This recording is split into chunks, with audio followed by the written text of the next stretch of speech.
Hi there. Today I'm going to help you boost the accuracy of your spam filtering, automate persona classification, and categorize open text fields using the power of fine-tuned models offered by OpenAI within Marketo. This blog post is going to feature the OpenAI API, and I'll also include a Python script later on that will help us prepare our data in order to create the fine-tuned model. So if you're new to APIs, then you can take the Demystify the API crash course, or if you're unfamiliar with Python, then you can pre-register for the Python for RevOps crash course that I hope to release later this year. So I'll put the video walkthrough of this YouTube video in here in the post, but what you can look forward to is I'm going to walk you through 3 real-world use cases for fine-tuned models in Marketo. I'll show you how to prepare your fine-tuning data, and then how to create your fine-tuned model in OpenAI.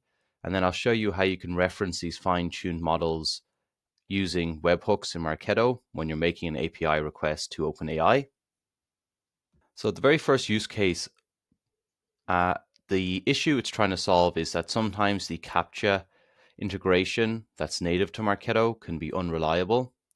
I've had form fills like this that are clearly bot form fills being given a CAPTCHA score of 0.9 and being marked as trusted. But then I've also had genuine form fills like this, which are getting very low CAPTCHA scores and being marked as suspicious. And then the downstream repercussions of this is that I was using this CAPTCHA normalized scores not suspicious constraint I was using this constraint on this trigger, which meant that genuine leads like this one here were not making it to the sales team, which obviously means that there's potential for lost revenue. And then these bot and spam leads were making it to the sales team, wasting their time. So this is where a fine-tuned model can really help us out, because we can define the rules that are used to classify someone as trusted or suspicious when we're defining the system prompt. Whereas with CAPTCHA, it's like a black box. You don't know why someone was classified as trusted or suspicious, and there's no way to improve the performance afterwards, or no way to train CAPTCHA on your own data. So this is the real advantage of using a fine-tuned model, because as I'll show you a bit later on, you can upload your own form fill data, choose the desired responses that you want, and then you can train the OpenAI model based on that. And this is an example of how the workflow will eventually work once we've set up our webhook correctly. So when someone fills out the contact sales form, we're going to call our form fill categorization webhook to reference our fine-tuned model.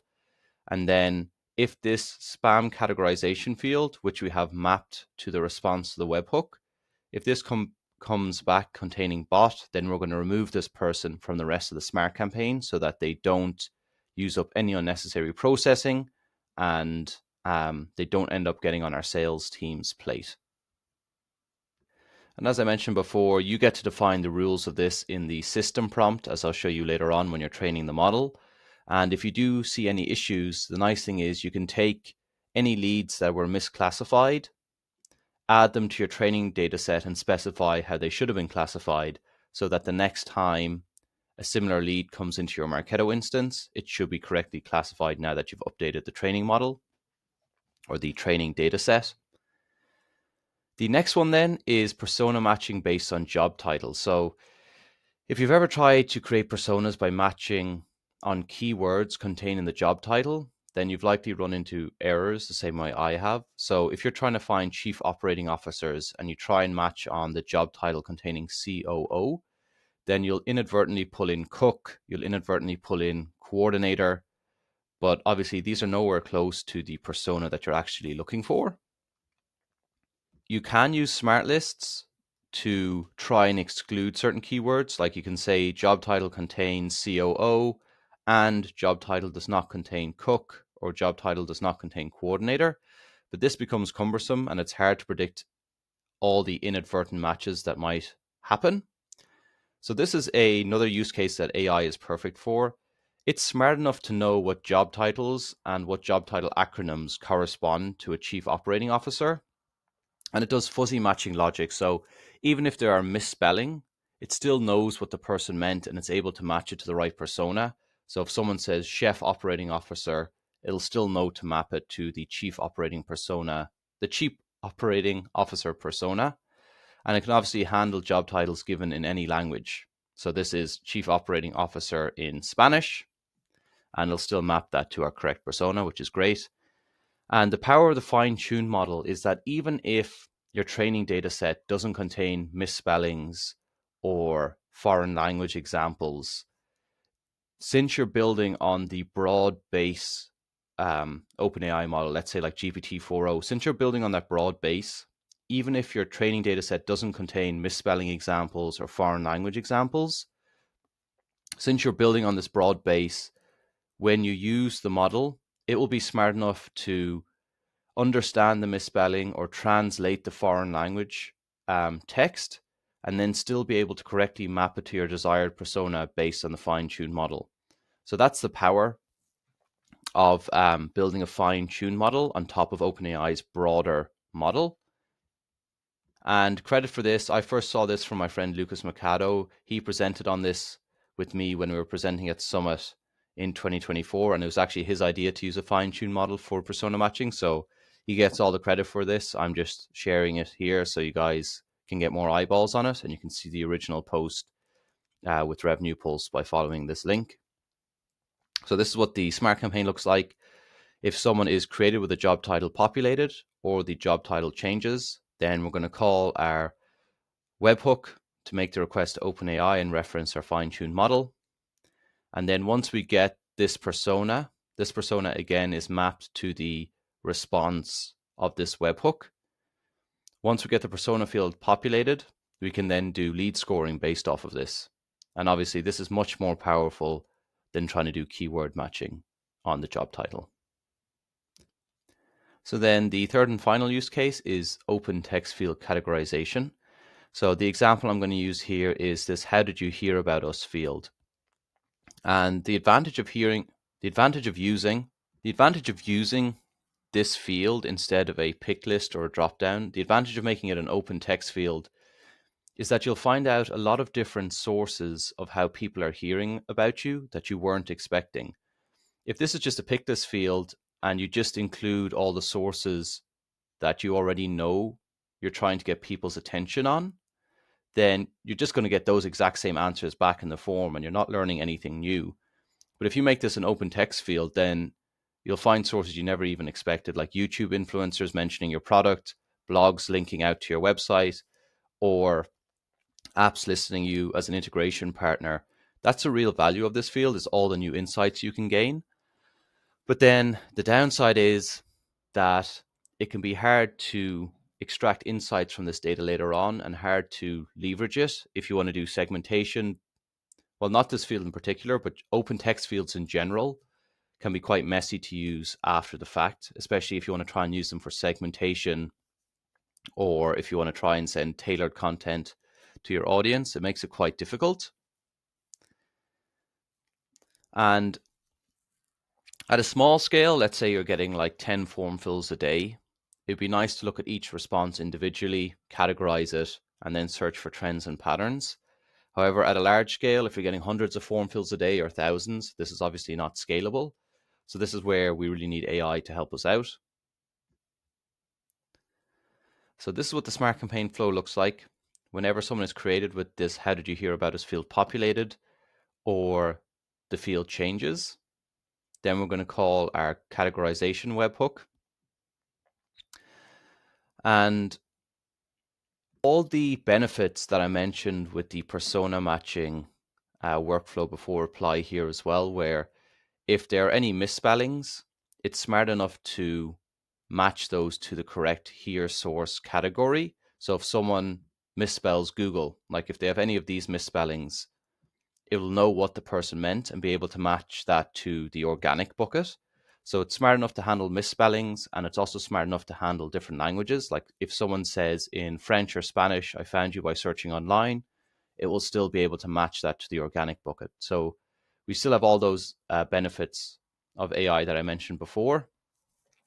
And then the real advantage of this comes later on, where you use the new here source cleaned up field in your reporting. So if you try to create a graph using the raw "how did you hear about us" data, then you'll get a lot of different striations in the bars because there's so many different values possible. There's an infinite number of values that someone can type in that field, and that shows up here. And it can be difficult to extract insights visually from a graph like this because Google, Goggle, and Google, although they should all map to the single value of Google, they will all appear as three distinct lines in this graph. So that's kind of the difficulty of trying to use an open text field in reporting and data visualization. And that's where, if we use our fine-tuned model to do the mapping for us, we get a much cleaner graph that's easier to extract insights. So let's look at how we can set up our webhooks in Marketo to reference the OpenAI API.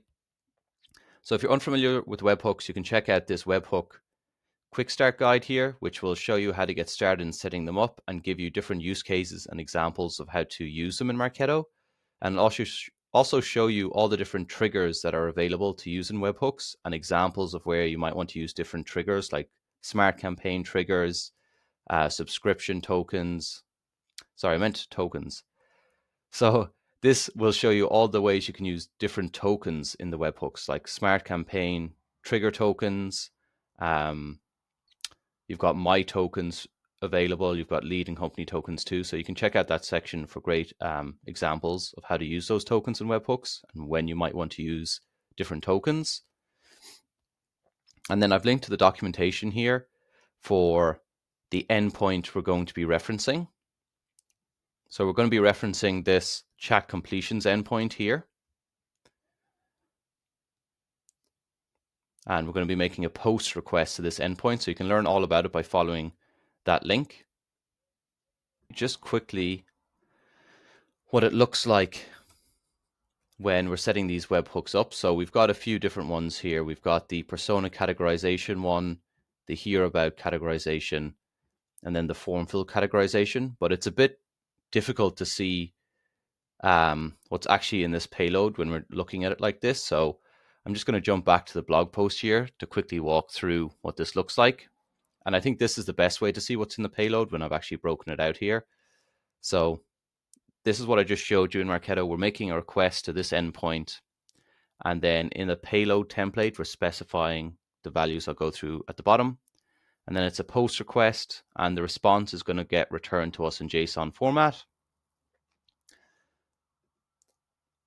So this is going to be the model ID that we're going to get later on once we create our fine-tuned model in OpenAI. The temperature can range from 0 to 1. If it's a 0, then the AI model will act quite robotically, but it will be very repeatable. Whereas if it's closer to 1, then it'll be very creative and less repeatable. The max completion tokens, I'll explain to you how I got this value of 2 in a second, but this constrains the maximum number of tokens that the output can use.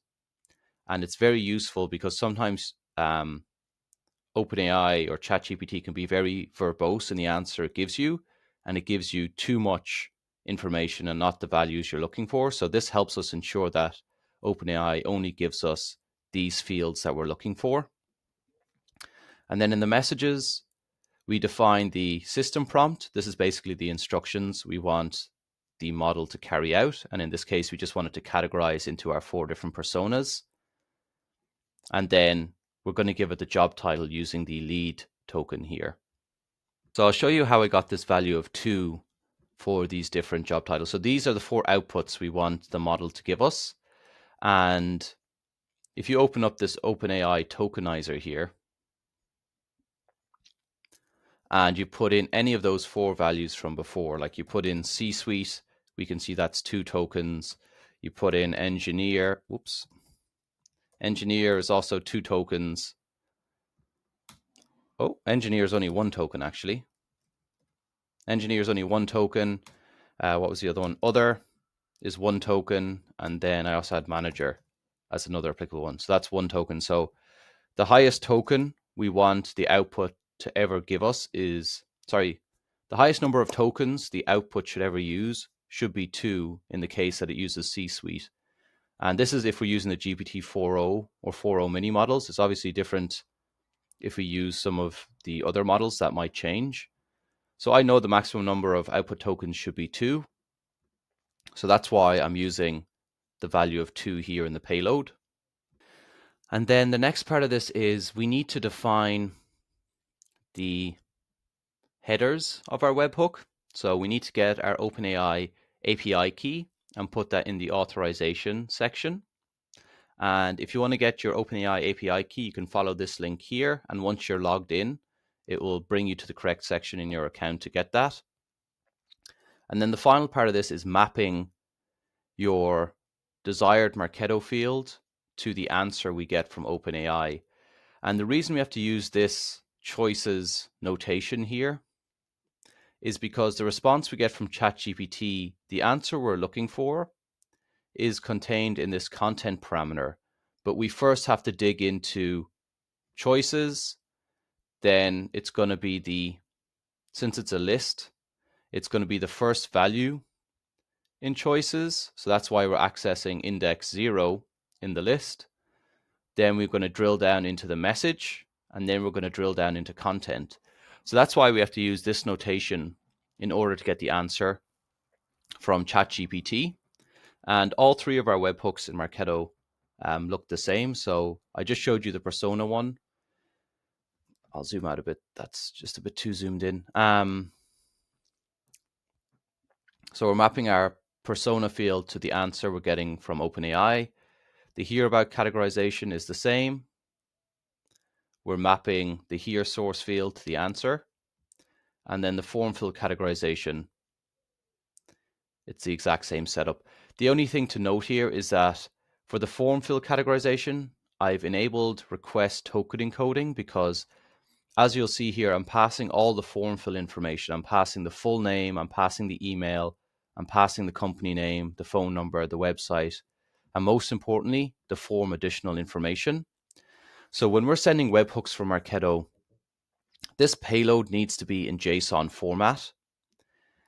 And sometimes, especially if it's an open text field like this form additional information that humans can fill out, they can put illegal characters in there that will cause this webhook payload to break JSON syntax.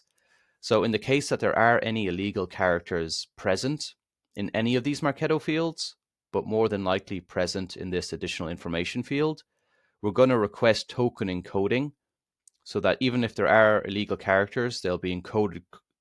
So that even if there are illegal characters, they'll be encoded correctly so that the payload doesn't break JSON syntax. So that now we have our 3 webhooks defined. The next step is to prepare our training data set. So the first thing we need to do is to go to Marketo and create a smart list of all the people we want to export for each of our use cases. So in this case, it's a very simple list. It's the how did you hear about us field. If that's not empty and the person was created in the past 30 days, that's who we're pulling in here. And when we want to export this list to Google Sheets, we're just going to pull in the single column that we want to train our data set on, which is the how did you hear about us field. The job titles is going to be similar, where the job title is not empty and the person was created in the past 30 days. And then the only field we need to pull in here is the job title field because that's what we want to train our fine-tuned model on. And then the very last one, we pull in a lot more fields here, but let me first go to the smart list. Anyone who's filled out the contact sales form in the past 30 days. And then we pull in all the forms, we pull in all the fields that we want to train the model on. So in this case, since it's a form fill, and we're trying to tell if the form fill submission is a bot or spam form fill, we need to give all the fields of the form in order to make this assessment correctly. So I give the full name, the email, the company, the phone, the website, and the additional information field. And when you're using the API with OpenAI, it never stores or uses the data you send it to improve its models over API. And if you've got a paid OpenAI account, then they don't use any of the data you send it to train its models. Even if you're using it in the chat interface, any data you put there is safe if you've got a paid account. So there's no need to worry from that sense that OpenAI will use the data you upload to train its models. But if you are worried about PII for some reason, then you could omit like the full name field and the email field here, and then just train your model on the company, phone, website, and additional information fields. So once we download, so if you're very new to Marketo, once you export these lists with the visible columns, the next step is to bring them into Google Sheets. And when you bring them into Google Sheets, it'll look something like this, but I'll dive into that in a second. I first want to talk about, well, let me open this up. Google Sheet. So you're going to bring your Marketo data. So in this case, this is the how did you hear about us field. We've got our job titles here. And then for our contact sales fields, we've brought in all these fields from the Marketo export, but we need to join them together into a single user field. So that's what I do here. I just use a Google Sheets formula to join all these values into a single value. So now this becomes the user message that we're going to send to OpenAI. And when you're building your training data set for a fine-tuned model, the output needs to be in a JSON lines file or a JSONL file. And as I'll walk you through, there's two ways you can create this JSONL file. You can do it graphically using Google Sheets formulas, or you can use a Python script to generate it for you. And I'll walk through both of those options next. And a thing to note is that you should have at least 10 examples in your fine-tuned data set, like at least 10 rows. And OpenAI recommend having at least 50. And then you can also split your data where 80% of it goes to a training JSONL file and 20% goes to a validation JSONL file. But I'd only do that if you've got more than, let's say, 100 rows in your data set, because if it's less than that, then I'd rather put them all in the training data file. So now let's take a look at how to create a JSONL file using Google Sheets formulas. So the example I'm going to use is, let's do the job title one. So the user column is what you're going to upload from Marketo. These are all the job titles that we just exported from our smart list. Then the system prompt contains the instructions that we want the LLM to carry out. So in this case, it is your job is to categorize the given job title into one of the following personas: C-suite, engineer, manager, or other. And then this system value will be the exact same for every row in your sheet. So you can just drag this down. So we have our system values, we have our user values, basically our job titles. Then we need to manually go through here and tell the model what we want the desired answer to be for this job title. So if it's a CEO, we want it to be C-suite. If it's chef technology officer, we want it to also go to C-suite. If it's student, we want it to go to other, etc. So this is the manually intensive part of creating a fine-tuned model, is that for every example that you bring in, you need to manually specify what the answer from the model should be. So this can be quite time intensive. And when you're giving the assistant values here, you should be as consistent as possible.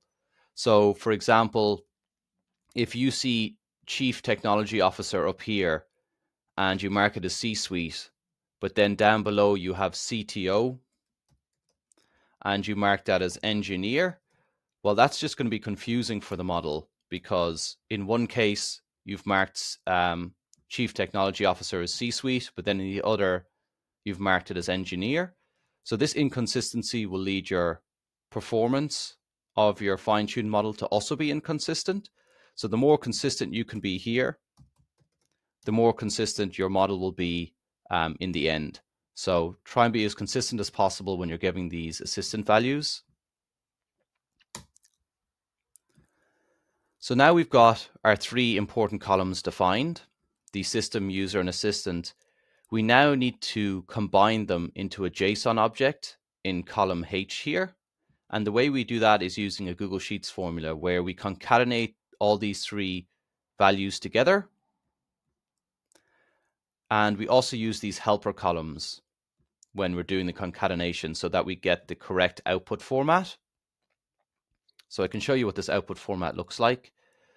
If we go to this JSON validator here, we open that up and we paste this in and we go validate JSON. It tidies it up for us, which is nice. So this is the format that OpenAI requires your example to be in. So we've got the system message, which is the instruction. We've got the value that we want it to act upon. And then we've got the output desired answer here. And it needs to be in this format. So we just use these helper columns to get it in that format. And then we also use a JSON safe function. And as I mentioned before, sometimes there can be illegal characters that will cause a string to break JSON syntax. So these can be new line characters, they can be double quotes, they can be backslashes. If any of those were present, let's say in your user value, then that would cause this whole JSON object to break JSON syntax, and then your fine-tuned model would fail. So that's why we use this toJSON safe function. It's very simple, where all it does is it replaces all these illegal characters. So it replaces backslashes, double quotes, new lines, carriage returns, and tabs. It replaces all of these so that this output string does not break JSON syntax. And if you want the code for this toJSON safe, then I've included that here in the blog post. I've got a GitHub link to it. Okay, so now that we've got our output column H here created, and again, you can just drag this formula down in order to populate it for each row in the Google Sheet. We need to make sure that when we copy all of these, we need to make sure each one of these is valid. So I've linked to this JSONL validator here. When I was experimenting with this yesterday and I was recording a loom, it seemed not to work while I was recording the loom. So we'll see if it works here while I'm recording, but it does work when I'm not recording a loom for sure. Yeah. So for some reason, whenever I'm recording a loom and I try to use this, I get this server error. But basically, when you're not recording on loom and you do this, it will validate the JSONL for you. And it'll also pinpoint any errors. So for example, if there is an error in one of these lines, it will say error in line 3. So if you know the errors in line 3, that means that line 3 corresponds to row 3 in your Google Sheet. So that's 1, 2, 3. So you know there's an error in row 3 over here. So you can copy this cell value into this JSON validator here. You can paste it in, and then this will tell you where the error is. So let's just validate this here. So for example, if I put like a backslash in here, as I mentioned, that's an illegal character, it will flag for you where the error is. So that makes it easier to debug and fix. And if you don't know where the error is and you're struggling to fix it, or you don't see why it's an error, then you can copy and paste this value along with this error message here into ChatGPT, and it will help you fix the JSON body so that it is a valid JSON object. So once you've pasted it in here, and once you pasted it in here and you fixed any errors that appear in any of the lines, the next step is to go to the JSONL generator. So once you've got each of your lines in a valid format, you can paste them. Whoops, I need to recopy this. You can copy all of these, go to this JSONL generator. So it's set to JSON lines here. And then you can hit download. And then once you've downloaded this JSONL file, that's what we'll upload to create our model next when we're in OpenAI. And as I mentioned before, if you have a lot of data, then you could do an 80-20 split. So you could repeat that process that I just showed you, where you take 80% of your rows and you'd put them in the JSONL generator. And then you take the other 20% and you put them in the JSONL generator. So then you'd get one training file with 80% of the data and one validation file with 20% of the data.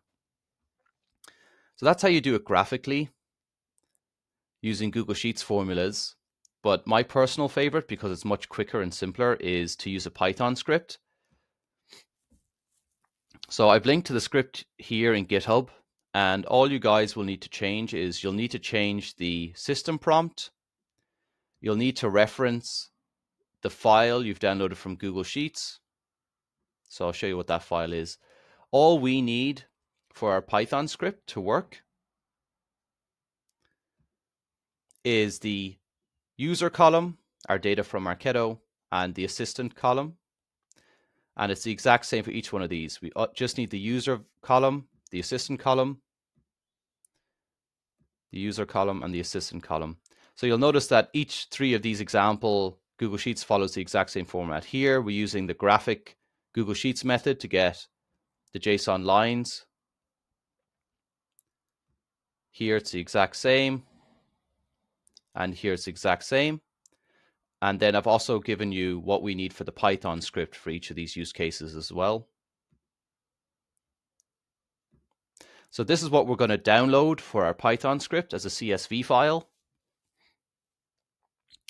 And then once we've downloaded that, we need to tell our Python script where this file is located. Then we also need to specify the location and the name of our training data set and our validation data set, if we have enough data for that. And then this skip log file, if there are any issues with any of the rows in your CSV and they break JSON format, then they'll be logged to this skip log file so that they'll be logged to the skip log file so that they can be reviewed later on by you to see what was wrong, and then you can re-upload them to the script to rerun them. So this is all you need to change. Then the rest of the script should just run to generate the output JSON lines file for you. And just to explain at a high level what the script does, it removes any illegal characters from the system prompt that would cause the system prompt to break JSON syntax. It reads in the CSV we exported from Google Sheets. Then for each row in the CSV, it will remove any illegal characters from the user and assistant values. It'll combine these two values with the system prompt to form the JSON object. If it's a valid JSON object, it will be written to either the training or validation file so that we've got an 80-20 split.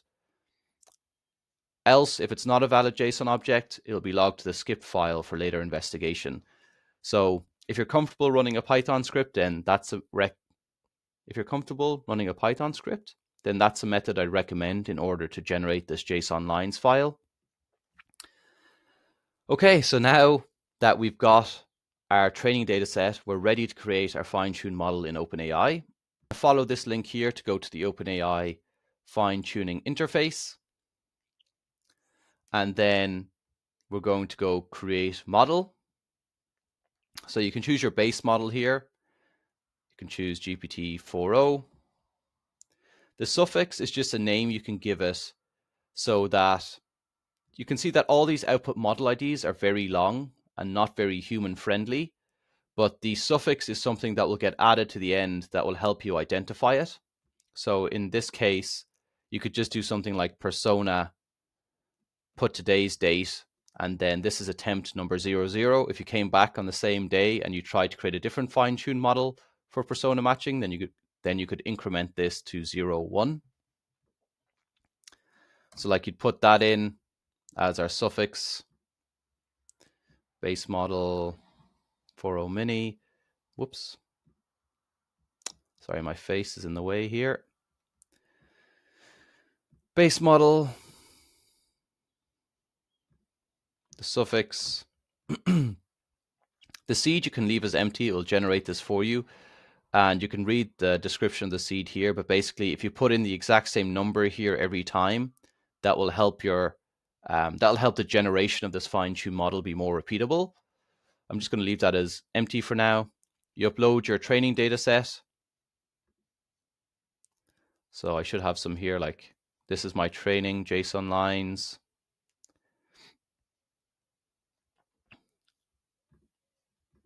This is my validation JSON lines.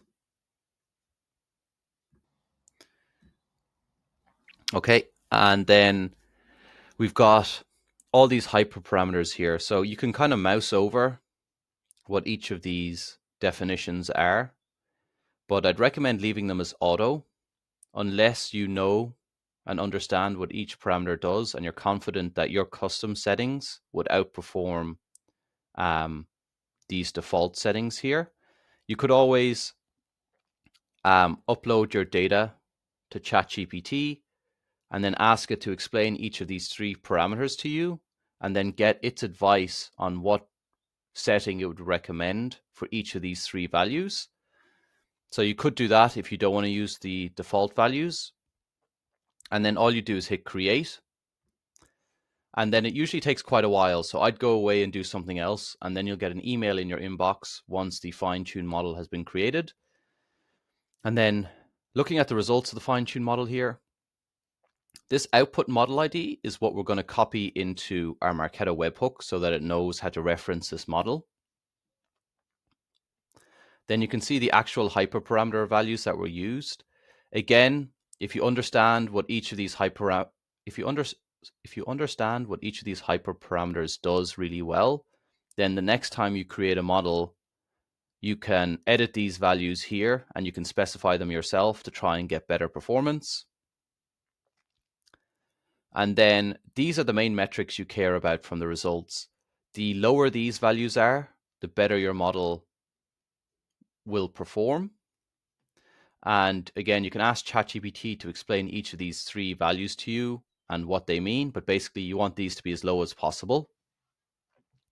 So now all you have to do is copy this model ID, and then as I showed you before, you're just going to reference that in the model parameter of your payload, and then your webhook is ready to start using in Marketo in all your different smart campaigns. And that's all there is to it, to creating a fine-tuned model in OpenAI and then using it within Marketo. One thing about webhooks is that they're a very easy way to get started when it comes to making API requests to OpenAI and referencing these fine-tuned models. However, in general, self-service flow steps have a number of advantages over webhooks, and you can check out this blog post here to see all the advantages that self-service flow steps have over webhooks. The main limitation of using webhooks for making OpenAI API requests is that they've got a 30-second timeout limit. So if the processing you require of OpenAI takes longer than 30 seconds to achieve, then the webhook will be marked as failed within Marketo. So if you're running into this issue, or if you're running into the case where you want to be able to populate multiple fields from the answer you get from OpenAI, then self-service flow steps could also be the solution you need. Because even if you tell OpenAI to give you its answer in JSON format, we cannot dig any deeper than the content parameter. So let's say if we're looking at this example here, and we asked OpenAI to give us this content value in JSON format with a here source and a here source detail value. Unfortunately, in Marketo, we cannot drill any deeper than the content parameter. So we can't access the here source and we can't access the here source detail value that are contained in the JSON answer in content. So we can't actually map multiple fields here the way we want to. And in Marketo, we don't have any like text formatting tools or any way to do regex. So it's very hard for us to extract it's very hard for us to parse and extract different text values from the content parameter and then store these in different fields. So if you're running into this issue, then I recommend taking a look at self-service flow steps. And if you look at this exact same blog, I show you how to set up a GPT completion self-service flow step. So if you follow these instructions here, then you'll be able to create a self-service flow step to reference this fine-tuned model. And here in the model parameter, you would just specify your fine-tuned model ID as we've done with the webhooks in this blog post. So those are some cases of where you might want to use a self-service flow step over a webhook, but it is a very technical, heavy lift to set up self-service flow steps. So if your webhook is performing well for you and you're not seeing any issues, then I recommend sticking with webhooks because they're the easier approach. And that brings me to the end of the blog post. Today, I showed you 3 real-world use cases for why you might want to reference fine-tuned models from within Marketo and how powerful they can be for automating persona classification, improving your spam detection on form fills, and also how you can use them to categorize open text fields. Then I've also shown you how to prepare your training data sets for fine-tuning, how to create a fine-tuned model in OpenAI, and then how to reference that fine-tuned model using webhooks in Marketo. Next steps here, as I mentioned before, if you're unfamiliar with APIs, then you can look at the Demystify the API crash course, or if you're new to Python, you can take the Python for RevOps. You can pre-register for the Python course that I hope to launch later this year. And then if you're comfortable with programming, you might want to check out how to create a self-service flow step in Marketo, or learn about the Marketo API or the bulk extract API. And you can see really cool use cases for how these APIs can help you with streamlining and automation, but also how you can extract large amounts of data from Marketo using the bulk extract API. So that's everything from today's blog post. I hope you really enjoyed it and found value from it. If you find content like this useful and you want to see my next video, then you can hit the subscribe button, and please give this video a like. I put a lot of effort into writing this blog post and making this YouTube video, probably around 15-20 hours at least. So I'd appreciate some love. Thanks very much. Have a great day.